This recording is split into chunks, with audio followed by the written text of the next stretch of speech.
മഹാഭാരത കഥകൾ കേൾക്കുമ്പോൾ നമുക്ക് ഏറ്റവും കൂടുതൽ ഇൻട്രസ്റ്റ് തോന്നിയിട്ടുള്ളത് ഇതിലെ ദിവ്യാസ്ത്രങ്ങളെക്കുറിച്ച് കേൾക്കാനും അതുപോലെ തന്നെ ഇതിലെ കൊടിതോരണങ്ങളെക്കുറിച്ചൊക്കെ അറിയാനും ഒക്കെയാണ് അല്ലേ. ഇന്ന് ഞാൻ നിങ്ങളുടെ മുന്നിൽ കൊണ്ടുവന്നിരിക്കുന്നത് മഹാഭാരതത്തിൽ പരാമർശിക്കുന്ന ദിവ്യാസ്ത്രങ്ങളെക്കുറിച്ചും അതുപോലെ തന്നെ മഹാഭാരതത്തിലെ ചില പ്രധാന യോദ്ധാക്കളുടെ കൊടിതോരണങ്ങളെക്കുറിച്ചുമാണ്. അപ്പോൾ നമുക്കിത് അതിനെക്കുറിച്ചൊന്ന് നോക്കാം.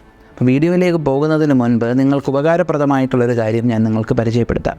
ഇപ്പോൾ പ്രതിമാസം ഒരു നിശ്ചിത തുക നിങ്ങൾക്ക് മാറ്റിവെക്കാൻ കഴിയുമെങ്കിൽ നിങ്ങൾക്ക് നല്ലൊരു അവസരവുമായിട്ടാണ് ബജാജ് അലിയൻസ് ലൈഫ് മുന്നോട്ട് വന്നിരിക്കുന്നത്. അവരുടെ NFO ആയ നിഫ്റ്റി 200 ആൽഫ 30 ഇൻഡെക്സ് ഫണ്ട് ഇപ്പോൾ അവൈലബിൾ ആണ്. ഈ മാസം 15 വരെ മാത്രമാണ് ഇതിൻ്റെ ഒരു ലാസ്റ്റ് ഡേറ്റ് എന്ന് പറയുന്നത്. അപ്പോൾ ഈ ഒരു NFO ഇൻവെസ്റ്റ് ചെയ്യുന്നത് 100 ലാർജ് ക്യാപ് കമ്പനികളും 100 മിഡ് ക്യാപ് കമ്പനികളും വരുന്ന 200 കമ്പനികളുടെ ലിസ്റ്റിലെ ടോപ്പ് 30 കമ്പനികളിലായിരിക്കും. പിന്നെ അത് മാത്രമല്ല, ഇവിടെ പരാമർശിക്കുന്ന ഈ ഒരു ആൽഫ എന്ന് പറയുന്ന വാക്കിൻ്റെ അർത്ഥം എന്താണെന്നറിയോ? മാർക്കറ്റ് ഇൻഡെക്സ് അല്ലെങ്കിൽ ബെഞ്ച് മാർക്ക് ഇൻഡെക്സ് ഒരു സ്റ്റോക്ക് ഔട്ട് പെർഫോം ചെയ്യുകയാണെങ്കിൽ അവിടെ ഉണ്ടാവുന്ന പോസിറ്റീവ് റിട്ടേൺസിനെയാണ് ആൽഫ എന്ന് പറയുന്നത്. നിഫ്റ്റി 200 ആൽഫ 30 ഇൻഡെക്സ് എന്ന് പറയുന്ന ഈ NFO ഉണ്ടല്ലോ, കഴിഞ്ഞ 10 വർഷങ്ങളിൽ 25.9%, 5 വർഷങ്ങളിൽ 34.2% റിട്ടേൺസാണ് തന്നിട്ടുള്ളത്. അപ്പോൾ ഈ ഒരു സെയിം ഇൻഡെക്സ് തന്നെ റെപ്ലിക്കേറ്റ് ചെയ്യുന്നത് കൊണ്ട് ഇതുപോലത്തെ സിമിലർ റിട്ടേൺസ് തന്നെ ഈ NFOയിൽ നിന്ന് നമുക്ക് പ്രതീക്ഷിക്കാവുന്നതാണ്. ഇപ്പോൾ 2014 നിങ്ങൾ ഈ NFOയിൽ ഇൻവെസ്റ്റ് ചെയ്തിട്ടുണ്ടായിരുന്നെങ്കിൽ ഇപ്പോൾ 9.3 മടങ്ങായേനെ റിട്ടേൺസ്. അതുപോലെ തന്നെ ഈ കമ്പനി മെയ് 2023 ലോഞ്ച് ചെയ്ത സ്മോൾ ക്യാപ് ഇൻഡെക്സ് ഏകദേശം 75%, നവംബർ 2023 ലോഞ്ച് ചെയ്തിട്ടുള്ള മിഡ് ക്യാപ് ഇൻഡെക്സ് ഏകദേശം 33%, മാർച്ച് 2024 ലോഞ്ച് ചെയ്തിട്ടുള്ള small cap quality index fund ഏകദേശം 32% റിട്ടേൺസാണ് നൽകിയിട്ടുള്ളത്.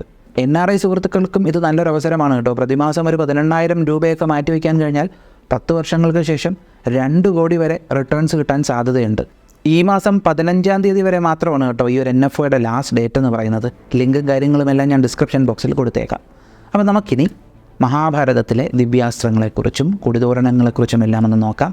നമസ്കാരം, ഞാൻ വൈശാഖ്. ടെലസ്കോപ്പിലേക്ക് സ്വാഗതം.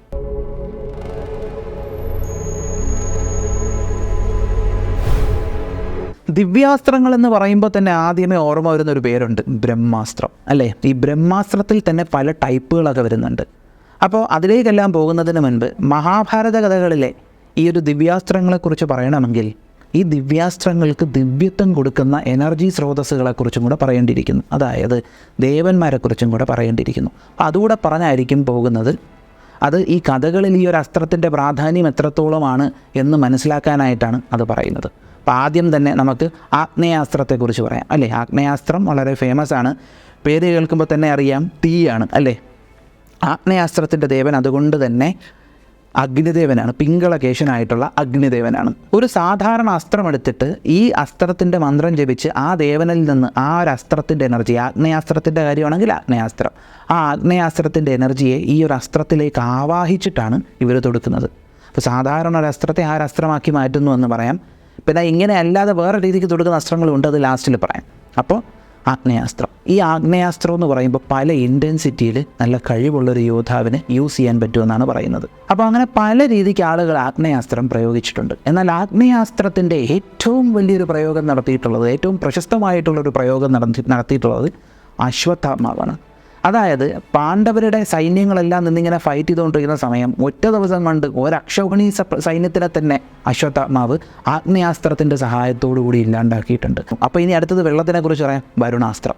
അപ്പോൾ വരുണാസ്ത്രം എന്ന് പറയുമ്പോൾ തന്നെ നമുക്കറിയാം ജലം വരുത്താനായിട്ട് ഉപയോഗിക്കുന്ന അസ്ത്രമാണ് ഈ ഒരു വരുണാസ്ത്രം. ഇവിടെയും പല ഇൻറ്റൻസിറ്റിയിൽ ഈ ഒരു അസ്ത്രം ഉപയോഗിക്കാൻ പറ്റും. അപ്പോൾ വരുണാസ്ത്രത്തിൻ്റെ ദേവനായിട്ട് നിൽക്കുന്നത് വരുണദേവനാണ്. അടുത്തത് വായവീയാസ്ത്രം. പേര് കേൾക്കുമ്പോൾ തന്നെ അറിയാം, വായവീയാസ്ത്രത്തിൻ്റെ ദേവനായിട്ടിരിക്കുന്നത് വായുദേവനാണ്. അപ്പോൾ നമുക്കറിയാം ആ അസ്ത്രം ഉപയോഗിക്കുന്നതിനായിരിക്കും കൊടുങ്കാറ്റൊക്കെ സൃഷ്ടിക്കാനായിട്ടായിരിക്കും. അടുത്തത് ഭാർഗവാസ്ത്രം. കർണൻ ഉപയോഗിച്ച് അത്യാവശ്യം പ്രശസ്തമായിട്ടുള്ള ഒരു അസ്ത്രമാണ് ഈ ഒരു ഭാർഗവാസ്ത്രം എന്ന് പറയുന്നത്. അപ്പോൾ പേര് കേൾക്കുമ്പോൾ തന്നെ അറിയാം, ഭാർഗവാസ്ത്രത്തിൻ്റെ ദേവനായിട്ടിരിക്കുന്നത് കർണൻ്റെ ഗുരുക്കന്മാരിലൊരാളായിട്ടുള്ള ഭാർഗവരാമനാണ്. അപ്പോൾ ഈ ഒരു ഭാർഗവാസ്ത്രത്തിൻ്റെ പ്രത്യേകത എന്ന് പറയുമ്പോഴത്തേക്കും ഈ അസ്ത്രം തൊടുത്താലുണ്ടല്ലോ, ഒരസ്ത്രം തന്നെ ആയിരക്കണക്കിന് കൂരമ്പുകളായി മാറിയായിരിക്കും യോദ്ധാക്കളുടെ മേൽ വർഷിക്കുന്നത്. അതുപോലത്തെ ഒരസ്ത്രമാണ് ഈ ഒരു ഭാർഗവാസ്ത്രം എന്ന് പറയുന്നത്. അപ്പോൾ ഇനി അടുത്തത് ഐന്ദ്രാസ്ത്രം. ഈ ഒരു ഐന്ദ്രം എന്ന് പറയുമ്പോഴത്തേക്ക് നമുക്കറിയാം ഇന്ദ്രദേവൻ്റെ അസ്ത്രമാണ് അല്ലേ. അപ്പോൾ ഇതിനെക്കുറിച്ച് പറയുന്നതിന് മുൻപ് അർജുനൻ്റെ സ്വർഗത്തിൽ പോയുള്ള അസ്ത്രവിദ്യാഭ്യാസത്തെക്കുറിച്ചും കൂടെ പറയേണ്ടിയിരിക്കുന്നു. അപ്പോൾ ഈ അർജുനൻ സ്വർഗത്തിൽ പോയി അസ്ത്രവിദ്യാഭ്യാസം നടത്തിയിട്ടുണ്ട്. അപ്പോൾ സ്വർഗത്തിൽ പോയി അസ്ത്രവിദ്യാഭ്യാസം നടത്തിയ സമയത്ത് അർജുനൻ ഒരുപാട് ദിവ്യാസ്ത്രങ്ങൾ കിട്ടിയിട്ടുണ്ടെന്നാണ് പറഞ്ഞത്. അതായത് ഒരുപാട് ദേവന്മാരുടെ എനർജി സ്രോതസ്സുള്ള ദിവ്യാസ്ത്രങ്ങൾ അർജുനന് ലഭിച്ചിട്ടുണ്ട്. യാമ്യം, കൗബേരം, ഐന്ദ്രം, വജ്രം, അങ്ങനെ ഒരുപാട്, പ്രാജാപത്യം, അങ്ങനെ ഒരുപാട് കേട്ടിട്ട് പോലും ഇല്ലാത്ത ഒരുപാട് ദിവ്യാസ്ത്രങ്ങളുടെ ജ്ഞാനം അർജുനന് ലഭിക്കുന്നുണ്ട്. അപ്പോൾ ഈ ഒരു ദിവ്യാസ്ത്രങ്ങളിൽ പാശുപതവും പറയുന്നുണ്ട്. അതുപോലെ തന്നെ ഇതേ പാശുപതം കൗരവപക്ഷത്തിലുള്ള ചില മുൻനിര യോദ്ധാക്കളുടെ കയ്യിലുണ്ടെന്നും പറയുന്നുണ്ട്. ഒരു കൺഫ്യൂഷൻ വരുന്നുണ്ട്, അതങ്ങോട്ട് പോകുമ്പോഴത്തേക്കും മാറിക്കൊള്ളും. അപ്പോൾ ഐന്ദ്രം എന്ന അസ്ത്രം ആവാഹിക്കാനായിട്ടുള്ള നോളജ് അർജുനനുണ്ട്.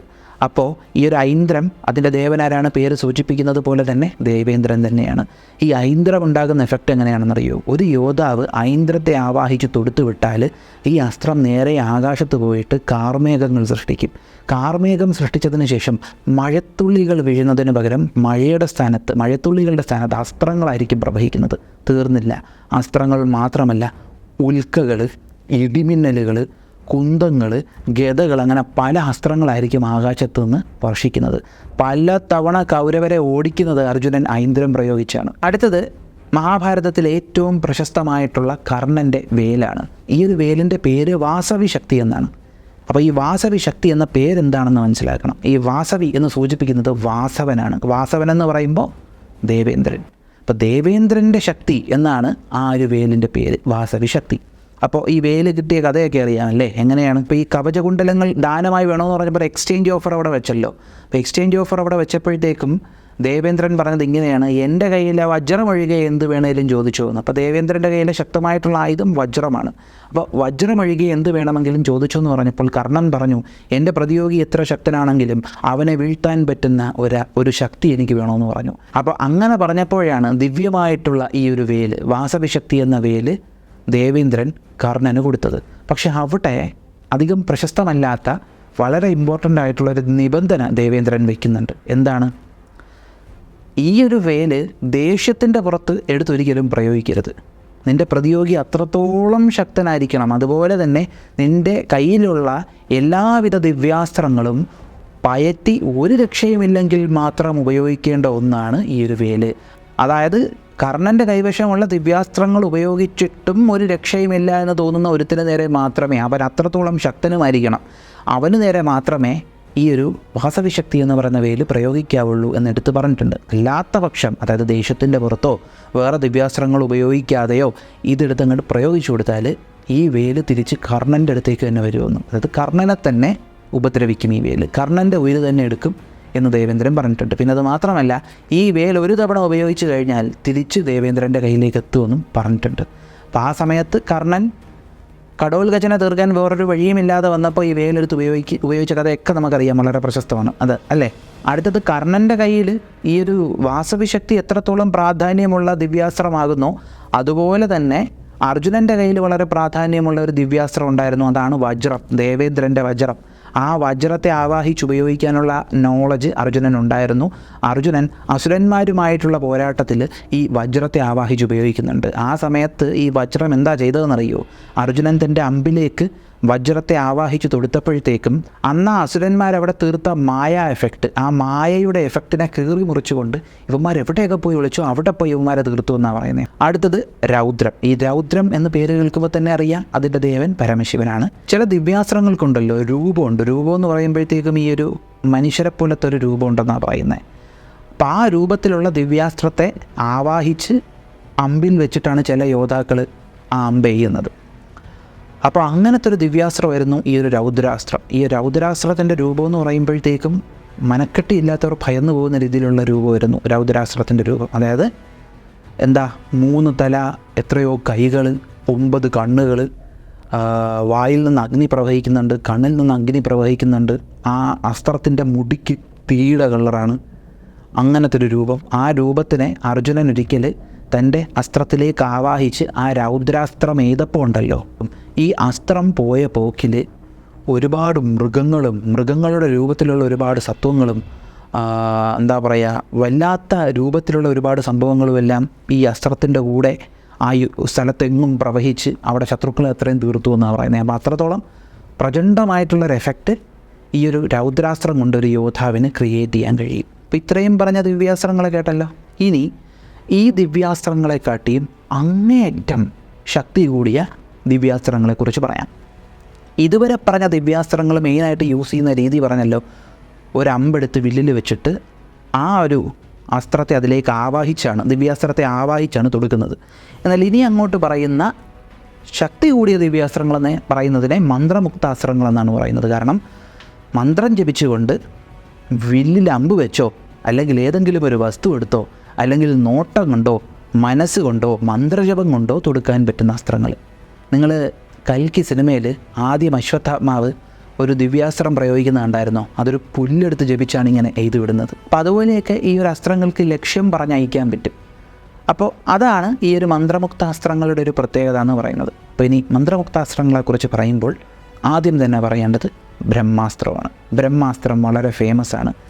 പക്ഷേ ഭയങ്കര എഫക്റ്റ് ക്രിയേറ്റ് ചെയ്യുന്ന, അല്ലെങ്കിൽ അശ്വത്ഥാത്മാവ് എടുത്ത് പ്രയോഗിച്ചത്, അല്ലെങ്കിൽ ആ അസ്ത്രം പ്രയോഗിച്ചാൽ ഭയങ്കര പ്രശ്നമുണ്ടാകുമെന്ന് പറയുന്നത് ഈ ബ്രഹ്മാസ്ത്രത്തെ അല്ല, അത് മറ്റൊന്നിനെയാണ്. അതിനെ നമുക്ക് പിന്നെ പറയാം. ഈ ബ്രഹ്മാസ്ത്രത്തിൻ്റെ ടിപ്പിൽ ഒരു തലയാണുള്ളത് കേട്ടോ. ഈ ബ്രഹ്മാസ്ത്രത്തിൻ്റെ ദേവനായിട്ടിരിക്കുന്നത് ബ്രഹ്മദേവനാണ്. ബ്രഹ്മാസ്ത്രത്തിൻ്റെ എഫക്റ്റിനെക്കുറിച്ച് പറയേണ്ട കാര്യമില്ല.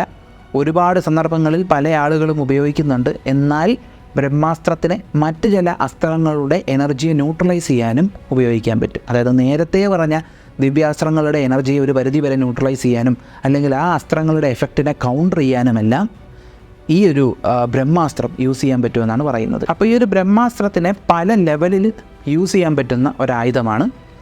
പിന്നെ ബ്രഹ്മാസ്ത്രം എന്ന് പറയുമ്പോഴത്തേക്കും ഒട്ടുമിക്ക ടോപ്പ് ലെവൽ യോദ്ധാക്കൾക്കെല്ലാം ഇതിനെക്കുറിച്ചുള്ള നോളജ് ഉണ്ട്. അർജുനൻ, കർണൻ, ദ്രോണർ, ഇവർക്കൊക്കെ അറിയാം ബ്രഹ്മാസ്ത്രം. അതുപോലെ തന്നെ യുധിഷ്ഠിരനും ബ്രഹ്മാസ്ത്രത്തിനെ കുറിച്ചുള്ള നോളജ് ഉണ്ട്. യുധിഷ്ഠിരൻ ദ്രോണരുമായി ഏറ്റുമുട്ടിയ സമയത്ത് ദ്രോണരുടെ ബ്രഹ്മാസ്ത്രത്തെ യുധിഷ്ഠിരൻ്റെ ബ്രഹ്മാസ്ത്രം കൊണ്ട് ന്യൂട്രലൈസ് ചെയ്യുന്നുണ്ട്. ബ്രഹ്മാസ്ത്രത്തെക്കാട്ടിയും ശക്തി കൂടിയതാണ് ഭീഷ്മരുടെ കയ്യിൽ മാത്രമുള്ള പ്രക്ഷോഭാസ്ത്രം. ഇനി ഇതിനു മുകളിൽ വരുന്നതാണ് നാരായണാസ്ത്രം. നാരായണാസ്ത്രത്തിൻ്റെ ഒരു എഫക്റ്റ് പറഞ്ഞിട്ടുണ്ടല്ലോ. മന്ത്രം ജപിച്ച് നാരായണാസ്ത്രം തൊടുത്താൽ ഈ ഒരു നാരായണാസ്ത്രം അന്തരീക്ഷത്തിൽ പോയിട്ടൊരു ചക്രമായി മാറും. ചക്രമായി മാറിയിട്ട് ആ ചക്രത്തിൽ നിന്ന് കുന്തങ്ങൾ, വേലുകൾ, ഗദകൾ, വാളുകൾ, അങ്ങനെ എല്ലാവിധ ആയുധങ്ങളും പ്രവഹിക്കുമെന്നാണ് പറയുന്നത്. പക്ഷെ ഒരു ഗുണമുണ്ട്, നാരായണാസ്ത്രത്തിനെ നമുക്ക് ഡിഫെൻഡ് ചെയ്യാൻ പറ്റും. അതായത് നാരായണാസ്ത്രത്തിനെ ന്യൂട്രലൈസ് ചെയ്യാൻ പറ്റും. എങ്ങനെയെന്നറിയോ? ആയുധങ്ങൾ വെച്ചിട്ടല്ല. ആയുധങ്ങൾ ഉപയോഗിച്ചാൽ അതിനെക്കാട്ടിയും ശക്തമായിട്ടുള്ള ആയുധങ്ങൾ തിരിച്ചയക്കും നാരായണാസ്ത്രം. നാരായണാസ്ത്രത്തിനെ എങ്ങനെയാണ് ന്യൂട്രലൈസ് ചെയ്യുന്നതെന്ന് വെച്ചാൽ തൊഴുതിൻ്റെ മുമ്പ് തൊഴുത് കീഴടങ്ങി സാഷ്ടാംഗം പ്രണമിച്ച് കിടക്കണം. അപ്പോൾ ഇങ്ങനെ തൊഴുത് കീഴടങ്ങി നാരായണാസ്ത്രത്തിനോട് ക്ഷമയാചിച്ചാൽ നാരായണാസ്ത്രം ശമിക്കും. അതായത് നാരായണാസ്ത്രം ന്യൂട്രലൈസ് ചെയ്യാൻ പറ്റും. അപ്പോൾ നാരായണാസ്ത്രം കഴിഞ്ഞാൽ പിന്നെ പവർഫുള്ളായിട്ട് വരുന്നതാണ് ബ്രഹ്മശിര. അതായത് ബ്രഹ്മശിര നേരത്തെ പറഞ്ഞ ബ്രഹ്മാസ്ത്രത്തിൻ്റെ ടോപ്പ് ലെവലാണ് ഈ ഒരു ബ്രഹ്മശിര എന്ന് പറയുന്നത്. ബ്രഹ്മാസ്ത്രത്തിൽ ഒരു തലയാണെങ്കിൽ ബ്രഹ്മശിരയിൽ 4 തലയാണ്. ഇപ്പം ബ്രഹ്മാസ്ത്രത്തിനെക്കാട്ടിയും 4 ഇരട്ടി ശക്തി ആർജിച്ച ഒന്നാണ് ഈ ഒരു ബ്രഹ്മശിര എന്ന് പറയുന്നത്. ബ്രഹ്മാസ്ത്രത്തിന് ഉണ്ടാക്കാൻ കഴിയുന്നതിനെക്കാട്ടിയും എഫക്റ്റ് ബ്രഹ്മശിരയ്ക്ക് ഉണ്ടാക്കാൻ കഴിയും. ഈ ബ്രഹ്മശിരയാണ് അശ്വത്ഥാമാവ് എടുത്ത് തുടുക്കുന്നത്. അപ്പോൾ അത്രത്തോളം ഗ്രേഡ് കൂടിയ ഒന്നാണ് ഈ ഒരു ബ്രഹ്മശിര എന്ന് പറയുന്നത്. ബ്രഹ്മശിര ഉള്ള യോദ്ധാക്കൾ വളരെ കുറവായിരുന്നു. ബ്രഹ്മാസ്ത്രം എനിക്ക് തോന്നുന്നു പിന്നും ആളുകളുടെ കയ്യിലുണ്ടായിരുന്നു. പക്ഷേ ബ്രഹ്മശിരയുള്ളവർ വളരെ കുറവായിരുന്നു. ഈ ബ്രഹ്മശിരയിൽ തന്നെ എന്തോ ഗ്രേഡ് കൂടിയ സാധനമാണ് ദ്രോണരുടെ കയ്യിലിരുന്നത്. അതുകൊണ്ടാണ് അതെടുത്ത് പ്രയോഗിക്കുമെന്ന് പറഞ്ഞപ്പോഴത്തേക്കും എല്ലാവരും ഒന്ന് പകച്ചത്. അത് സാധാരണ 2 ബ്രഹ്മശിര കൂട്ടിമുട്ടുമ്പോൾ തന്നെ എത്രയോ കാലം ആ സ്ഥലത്ത് മഴ പെയ്യത്തില്ല, ഒരു പുല്ല് പോലും കുരുക്കത്തില്ല എന്ന് പറയുന്നുണ്ട്. അപ്പോൾ അതിനെക്കാട്ടിയും പവർഫുൾ ആയിട്ടുള്ള ഒരു ബ്രഹ്മശിരയിൽ ഏറ്റവും ഗ്രേഡ് കൂടിയിട്ടുള്ളൊരു സംഭവമാണ് ദ്രോണാചാര്യരുടെ കയ്യിലിരുന്നതെന്ന് വേണമെങ്കിൽ പറയാം. അപ്പോൾ ഇനി ബ്രഹ്മശിരയ്ക്കും മുകളിലുള്ള ഒന്നാണ് വൈഷ്ണവാസ്ത്രം. വൈഷ്ണവാസ്ത്രത്തിന് ഒരു കൗണ്ടറില്ല. അതായത് നാരായണാസ്ത്രം എന്നാൽ നാരായണാസ്ത്രത്തിന് മുമ്പിൽ തൊഴുത് കീഴടങ്ങിയാൽ നാരായണാസ്ത്രത്തെ ന്യൂട്രലൈസ് ചെയ്യാൻ പറ്റും. പക്ഷേ വൈഷ്ണവാസ്ത്രത്തിനെ പ്രതിരോധിക്കാൻ കഴിയത്തില്ല. വൈഷ്ണവാസ്ത്രത്തെ പ്രതിരോധിക്കണമെങ്കിൽ മറ്റൊരു വൈഷ്ണവാസ്ത്രം തന്നെ തൊടുക്കണം. അതായത് വൈഷ്ണവാസ്ത്രം ഒരാൾ തൊടുത്താൽ എതിരെ നിൽക്കുന്ന ആളുടെ കയ്യിലും വൈഷ്ണവാസ്ത്രം ഉണ്ടെങ്കിൽ മാത്രമേ ആ അസ്ത്രത്തെ ന്യൂട്രലൈസ് ചെയ്യാൻ പറ്റുള്ളൂ. ഈ വൈഷ്ണവാസ്ത്രം ബ്രഹ്മശിരയുള്ളവരുടെ കയ്യിൽ പോലും ഉണ്ടാകത്തില്ലെന്നാണ് പറയുന്നത്. അതിനെക്കാട്ടിയും കുറച്ച് ആളുകളുടെ കയ്യിൽ മാത്രമേ വൈഷ്ണവാസ്ത്രം ഉണ്ടാവുകയുള്ളൂ. ദ്രോണരുടെ കയ്യിൽ പോലും വൈഷ്ണവാസ്ത്രമില്ല. മഹാഭാരതത്തിൽ തന്നെ ശ്രീകൃഷ്ണൻ, ദേവേന്ദ്രൻ, അർജുനൻ, പ്രദ്യുമ്നൻ, ഭഗദത്തൻ ഇവരുടെ കയ്യിൽ മാത്രമേ വൈഷ്ണവാസ്ത്രമുള്ളൂ. ഇനി അടുത്തത് വൈഷ്ണവാസ്ത്രത്തെക്കാട്ടിയും പവർഫുള്ളായിട്ടുള്ള, എല്ലാ ദിവ്യാസ്ത്രങ്ങളെക്കാട്ടിയും പവർഫുള്ളായിട്ടുള്ള ദിവ്യാസ്ത്രം. എന്തായാലും സംഹാരമൂർത്തിയുടെ കയ്യിലുള്ള അസ്ത്രശസ്ത്രാദികൾക്കായിരിക്കുമല്ലോ ഏറ്റവും ശക്തിയുള്ളത്. അതെ, ദിവ്യാസ്ത്രങ്ങളിലേക്ക് വെച്ച് ഏറ്റവും ശക്തി കൂടിയ ദിവ്യാസ്ത്രം എന്ന് പറയുന്നത് മഹാദേവൻ്റെ മഹാപാശുപതമാണ്. പരമശിവൻ്റെ മഹാപാശുപതം എന്ന ദിവ്യാസ്ത്രമാണ് ഏറ്റവും പവർഫുള്ളായിട്ടുള്ള ദിവ്യാസ്ത്രം. ഇവിടെ ഒരു കാര്യം പറയുന്നുണ്ട് കേട്ടോ. പാശുപതം 2 ടൈപ്പുണ്ട്. അതിൽ ഈ പാശുപതം എന്ന് പറയുന്ന ദിവ്യാസ്ത്രം അത് ഉപദേശം വഴി ഗുരുക്കന്മാരുടെ നിന്ന് കിട്ടും. ദ്രോണരുടെ കയ്യിൽ പാശുപതം ഉണ്ടായിട്ടുള്ളതായി പറയുന്നുണ്ട്. അർജുനന് നേരത്തെ തന്നെ ദേവേന്ദ്രനിൽ നിന്നും പാശുപതം കിട്ടിയതായിട്ട് പറയുന്നുണ്ട്. പക്ഷേ മഹാപാശുപതം എന്ന് പറയുന്നത് അർജുനന് പരമശിവനിൽ നിന്ന് ലഭിച്ചിട്ടുള്ളതാണ്. ആ മഹാപാശുപതം കൈവശമുണ്ടായിരുന്നത് അർജുനൻ മാത്രമായിരുന്നു. ഈ മഹാഭാരതത്തിൽ മഹാപാശുപതത്തെക്കുറിച്ച് പറയുന്നത് ഇങ്ങനെയാണ്: ഒരു കാരണവശാലും മനുഷ്യരും അതിൽ താഴെയുള്ള ആളുകളിലേക്ക് ഈ ഒരു മഹാപാശുപതം പ്രയോഗിക്കരുത്. അപ്പോൾ ഈ മഹാപാശുപതം അങ്ങനെ ഉപയോഗിക്കാൻ പറ്റാത്തൊരായുധമാണ് എന്ന് പറയപ്പെടുന്നുണ്ട്. പക്ഷെ അങ്ങനെയല്ല. പരമശിവൻ തന്നെ മഹാപാശുപതം അർജുനന് കൊടുത്തിട്ട് പറയുന്നുണ്ട്, ഈ മഹാപാശുപതം എന്ന് പറയുന്ന അസ്ത്രം മനുഷ്യരും അതിൽ താഴെയുള്ള ആളുകൾക്ക് കീഴെ പ്രയോഗിക്കരുത്. അതായത് അല്പ തേജസ്സുള്ള ആളുകളുടെ അടുത്ത് ഈ ഒരു അസ്ത്രം പ്രയോഗിച്ചാൽ, അതായത് മഹാപാശുപതം പ്രയോഗിച്ചാൽ 3 ലോകവും നശിച്ചു പോകും. അതുകൊണ്ട് ഒരു കാരണവശാലും അല്പ തേജസ്സുള്ള ആളുകളിലേക്കും മനുഷ്യരും അതിന് താഴെയുള്ള ആളുകളിലേക്കും ഈ ഒരു അസ്ത്രം പ്രയോഗിക്കരുത്. എന്നാൽ വേറൊരു നിവർത്തിയുമില്ലാത്ത സാഹചര്യത്തിൽ ഉറപ്പായിട്ടും ഈ അസ്ത്രം ഉപയോഗിക്കാം, അത് തന്നെ രക്ഷിക്കും. അതുപോലെ തന്നെ മറ്റേത് അസ്ത്രം നിനക്ക് നേരെ അയച്ചാലും, എത്രത്തോളം ശക്തി കൂടിയ അസ്ത്രം നിനക്ക് നേരെ അയച്ചാലും, എത്രത്തോളം ശക്തി കൂടിയ ശസ്ത്രം നിനക്ക് നേരെ അയച്ചാലും അതിനെ ന്യൂട്രലൈസ് ചെയ്യാൻ മഹാപാശുപതം നിനക്ക് ഉപയോഗിക്കാം. കാരണം മഹാപാശുപതം സർവാസ്ത്രഘാതകനാണ്. അതായത് എന്തൊക്കെ അസ്ത്രങ്ങളുണ്ടോ, എന്തൊക്കെ ദിവ്യമായിട്ടുള്ള ശസ്ത്രങ്ങളുണ്ടോ, അതിനെ എല്ലാത്തിനെയും നശിപ്പിക്കാൻ കെൽപ്പുള്ള ഒന്നാണ് മഹാപാശുപതാസ്ത്രം. ഇതുകൊണ്ടടങ്ങാത്തതായിട്ടുള്ള മറ്റൊരസ്ത്രമില്ല എന്നും പറഞ്ഞാണ് കൊടുക്കുന്നത്. അസ്ത്രമെന്ന് പറയുമ്പോൾ അതിൽ പല സംഭവങ്ങളും വരാം. ഓക്കെ, അപ്പോൾ അങ്ങനൊരു ഉപയോഗം മഹാപാശുപതത്തിനുണ്ട്. അങ്ങനെയാണ് കൊടുക്കുന്നത്. പക്ഷേ അർജുനൻ അത് ഉപയോഗിച്ചിട്ടില്ല. അപ്പോൾ ഇതാണ് മഹാപാശുപതത്തിൻ്റെ ഒരു പവർ എന്ന് പറയുന്നത്. അപ്പോൾ മെയിനായിട്ടുള്ള ദിവ്യാസ്ത്രങ്ങൾ ഇവയൊക്കെയാണ്. വേറെയും ചില ദിവ്യാസ്ത്രങ്ങളെക്കുറിച്ച് പറയുന്നുണ്ട്, പക്ഷേ മെയിനായിട്ടുള്ള ദിവ്യാസ്ത്രങ്ങൾ ഇവയൊക്കെയാണ്. ഇത് നമുക്ക് മഹാഭാരതത്തിലെ ചില യോദ്ധാക്കളുടെ കൊടിതോരണങ്ങളെക്കുറിച്ച് നോക്കാം. ഇത്തിരി രസകരമായിട്ടുള്ള സെക്ഷനാണ് ഈ കൊടിതോരണങ്ങൾ എന്ന് പറയുന്നത്. അപ്പോൾ ആദ്യം ദ്രോണാചാര്യരുടെ കൊടിയടയാളം എന്ന് പറയുമ്പോഴത്തേക്കും ഈ കിണ്ടി ഉണ്ടല്ലോ, വെള്ളം വയ്ക്കാൻ ഉപയോഗിക്കുന്നത്, അതാണ് ദ്രോണാചാര്യരുടെ കൊടിയടയാളം. അടുത്തത് ആചാര്യപുത്രൻ, ദ്രോണാചാര്യരുടെ മകനായിട്ടുള്ള മഹാരഥൻ അശ്വത്ഥാമാവ്. അശ്വത്ഥാമാവിൻ്റെ കൊടിയടയാളം എന്ന് പറയുന്നത് വില്ലാണ്. അതാണ് അശ്വത്ഥാമാവിൻ്റെ കൊടിയടയാളം. അശ്വത്ഥാമാവ് കഴിഞ്ഞാൽ പിന്നെ വരുന്നത് ദുര്യോധനനാണ്. സുയോധനൻ്റെ കൊടിയടയാളം എന്ന് പറയുമ്പോഴത്തേക്കും സ്വർണ്ണ നിറത്തിലുള്ള സർപ്പമാണ്. അപ്പോൾ അതുകൊണ്ട് തന്നെ ദുര്യോധനന് നാഗധ്വജൻ എന്നൊരു പേരുണ്ട്. നാഗധ്വജൻ, അതായത് സർപ്പത്തിന് ധ്വജത്തിലുള്ളവൻ നാഗധ്വജൻ. അടുത്തത് മഹാരഥനായ വൈകർത്തനൻ കർണൻ്റെ കൊടിയടയാളം. കർണനെ വരച്ചാലും ശരി, കർണനെ എവിടെയെങ്കിലും കാണിച്ചാലും ശരി, കൊടിയിലങ്ങ് സൂര്യനെ വയ്ക്കും. സൂര്യനല്ല കർണൻ്റെ കൊടിയടയാളം.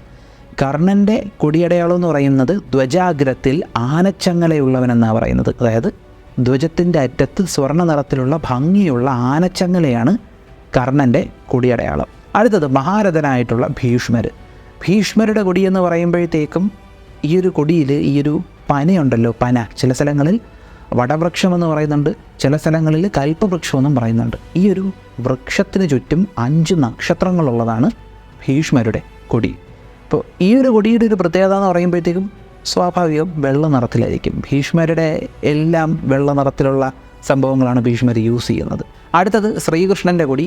അത് വളരെ പ്രശസ്തമായിട്ടുള്ള കൊടിയാണ്. എന്നാൽ ചില സ്ഥലങ്ങളിൽ ആ കൊടിയിൽ മയിൽപ്പീലിയാണ് കാണിച്ചിട്ടുള്ളത്, ചില സ്ഥലങ്ങളിലൊക്കെ വരയ്ക്കുമ്പോൾ. പക്ഷേ മയിൽപ്പീലിയല്ല, ഗരുഡനാണ്. അതുകൊണ്ട് തന്നെ ശ്രീകൃഷ്ണന് ഗരുഡധ്വജൻ എന്നൊരു പേരുമുണ്ട്.